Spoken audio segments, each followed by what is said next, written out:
Hi guys, I will be reading to you again tonight, but tonight I'll be reading with my fairy wings because I can. Oh, and my pillow pet. Yes, I have a pillow pet. Don't tell anyone. Shh. But in my defense, it's when my nephew stays the night, so it's really his. Alrighty, so with my fairy wing powers, I'm going to read to you a book called Under the Ocean. Now, I don't know what's going to happen because I've never read it. So, we're going to find out together. But I got a feeling it's kind of like a magic school bus kind of book. Oh, see? Yep, they're on a school bus. It says to all the fish in the sea. So I guess they've dedicated the book to all the fish in the sea. Alrighty, here we go. See if I can see it through the camera. Nope. It says, "Well, class, I hope you all enjoyed today's trip to the aquarium," Miss Smith said to her students after they got off the bus at their destination. "Much of the earth is covered by water and is home to all kinds of plant and animal life. Today we're going to read from some wonderful stories that take place on the high seas," said Miss Smith. Opening her book and starting to read, Zach really loved hearing his teacher, Miss Smith, read from her incredible storybook. Whenever she read from the book, the stories actually came alive. Maybe my fairy wings can make this come alive. I don't know. We'll see. It says Miss Smith's first words were, "The owl and the pussycat went to sea in a beautiful pea green boat." In an instant, Miss Smith and the whole class were crowded into the little green boat with the owl and the pussycat bobbing up and down in the waves far away from the shore. Well, so far I'm still in my room. So, fairy wings have not bring me magic yet.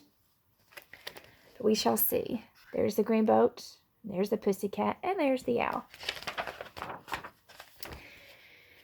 It says the owl and the pussycat looked surprised to see so many people with them, but Miss Smith didn't miss a beat. She opened her book and started to read again, but this time she read from Moby Dick. Just then, a huge white whale lunged out of the water and splashed down next to their boat, nearly capsizing them. Capsizing means tipping them over. Kind of looks like the teacher off of the Magic School Bus, don't it?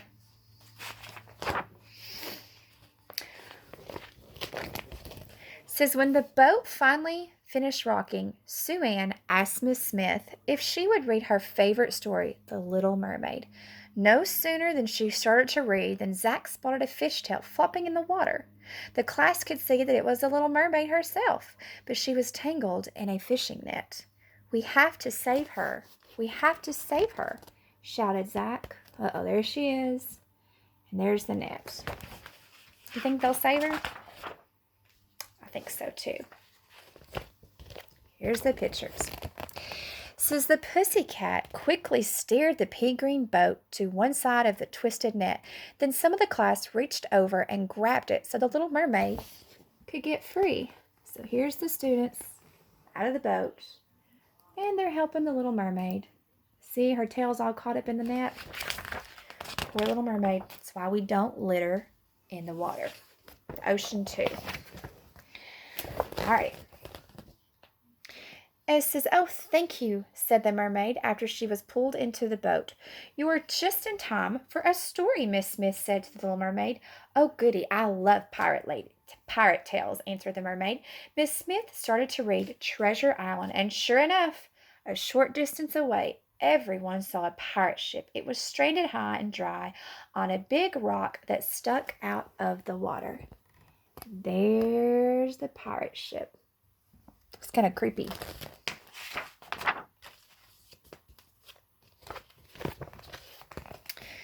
Can't figure out which page I want to show you guys. Let's do this one. Okay. The little green boat carefully approached the grounded ship. "Ahoy there! Anybody home?" shouted Miss Smith. "Ahoy yourself! We're home all right, and we're stuck too," said Captain Long John Silver. "Hey, isn't that a restaurant?" As he leaned over the rail with the rest of his cranky crew of pirates. What does cranky mean? Just means you're upset or in a bad mood. Can we help? Zack asked. Long John Silver replied, Yes, you can. We were searching for the island where we buried our treasure when we ran aground. Can you mates give us a ride? There's the pirates. Aye. Without even waiting for an answer, the pirates climbed down from their ship and squeezed into the pea green boat. So there's the pirates. I see the owl. I see the pussycat and the mermaid. Who else can they fit on this ship? Something tells me we're about to find out. There's an island close by, said the little mermaid. Maybe that's where you buried your treasure. So they headed there while Derek took the boat and started to read from a story called Robinson Crusoe. When they reached the beach, a very happy man dressed in a ragged clothes greeted them.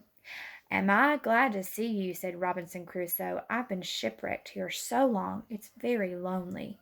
Would you like to hear a story, Mr. Crusoe? Would I ever, he said. There he is, all by himself. Oh, uh-oh. What is this? Look at the picture. Ouch. Zack took the book and chose a story called Gulliver's Travels. As soon as he started reading, they could all hear a faint voice being carried by the wind. Help! Help me! The voice was coming from a sailor named Gulliver. Gulliver, it's hard to say. He was tied down to the ground by an army of tiny people called Lilliputians. Shoo, shoo, said Miss Smith. The Lilliputians they scattered, and Miss Smith and her class helped untie the man. Thank you very much, said Gulliver. Then they noticed that the wind was picking up and blowing dark storms in their direction. So there's the man. See all those little tiny people?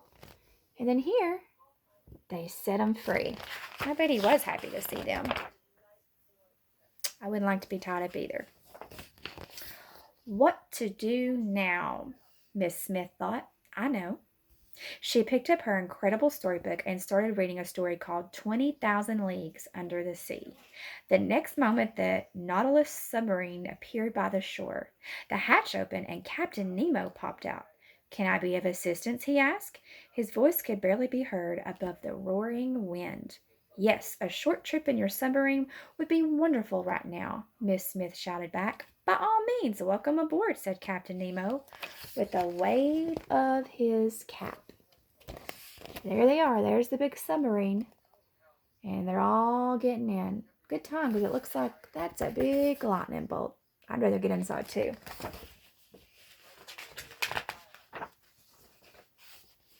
Once everyone was safely aboard, the Nautilus, that's just the name of the submarine, disappeared below the crashing waves into a quiet undersea world. The submarine glided through the deep blue water. The view from the portholes was spectacular. Everywhere the class looked, there were strange and colorful fish. Captain Nemo gave a tour and explained everything they were seeing. The Nautilus was built to study the world under the oceans and let people know how important it is to the earth. Just then, the Nautilus began to shake violently. There you can see the captain. He's explaining all the fish they can see under the sea. And I told you guys I went to Mexico over the summer and I went snorkeling. I can tell you there is lots of colorful fish, just like this, way under the ocean. There's their submarine. Something's happened. It's shaking violently. Uh-oh. Looks like something's got it. Anybody know what that is? Through the portholes, the class could see that a giant squid was attacking the sub. It wrapped its tentacles around the Nautilus and lifted it right out of the water. It seemed as though the submarine would snap like a pretzel. Somebody do something, screeched Sue Ann. Full speed ahead, said Zack, tugging Nemo's sleeve. Captain Nemo cranked up the engines until they roared. The submarine could only inch forward, but the giant squid held on tight. Everyone closed their eyes. Then finally, the giant squid lost its grip and the sub shot straight up through the water. They were safe. So there's the submarine, and there, if you can see it, is the big, ugly, giant squid. All right, let's see what happens next. When the Nautilus surfaced, the storm was over and the sun was setting. Miss Smith, the class, and the whole cast of storybook characters assembled on top. Now, we remember that characters are people, so all of these people were characters in this story. We had a lot of characters, didn't we? There they are. And there's the octopus way in the background. Looks like they're all okay now. Well, it's been quite an exciting day, but it's getting late, said Miss Smith. Then she finished reading the end of each story so all the characters could go back into the incredible storybook. Then she read the very last word, quick as a flash. The class was back at the aquarium, heading for the bus. Zach thought to himself, I'll never look at the ocean the same way again. So there she's reading the book, and as she read each story, you can see all those characters are going back into the book. And there's all the students. They're back at the aquarium. There's Miss Smith with her storybook. Too bad we're not at the aquarium. I'm just reading a book from my bedroom. But at least we can always pretend. Alrighty, well, guys, I wore my fairy wings for you. I thought it would take us somewhere cool. But you know what? That's exactly what a good book does. It can take you somewhere cool. If you're sick and tired of sitting at your house, like I am, read a book. You want to pretend you're on the island? Read a book about an island. You want to go on a treasure hunt?